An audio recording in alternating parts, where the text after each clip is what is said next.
sera une bonne année? Est-ce que c'est un souhait? D'ailleurs, c'est souvent ça. Je te souhaite une bonne année. Bien. Mais après, qu'est-ce qu'on fait de ça? C'est-à-dire qu'en début d'année, on fait ces souhaits-là pour les uns ou pour les autres et on les pense d'une certaine manière. Il y en a même qui vont jusqu'à mi-février pour les plus téméraires. Mais que faisons-nous de ces souhaits? On souhaite amour, joie, santé, sérénité, espérance. Et il y a des choses sur lesquelles on peut influer et d'autres non. C'est-à-dire qu'il y a des événements dans nos vies qui vont mettre à mal ces souhaits, mais il y en a d'autres sur lesquels on peut agir, justement.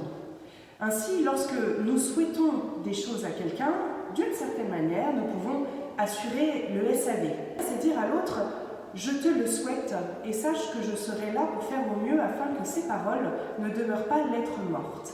On installe là un contrat de confiance.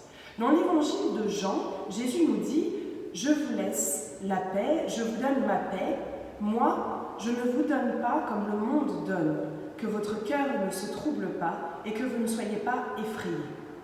N'est-ce pas là, d'une certaine manière, un souhait de sa part pour nous, que notre cœur ne se trouble pas, que nous ne craignons pas, que nous n'ayons pas peur? Mais comme on peut le voir aussi, il ne nous laisse pas seuls au milieu de tout ça, et d'une certaine manière, Jésus lui aussi assure le SAV.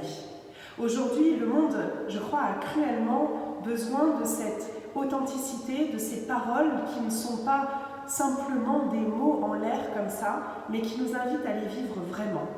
Ainsi donc, pour cette nouvelle année qui s'ouvre devant nous, que nos souhaits nous engagent, qu'ils nous portent à les vivre pleinement et à être présents pour celles et ceux qui ont besoin profondément que ces souhaits-là soient vécus au quotidien.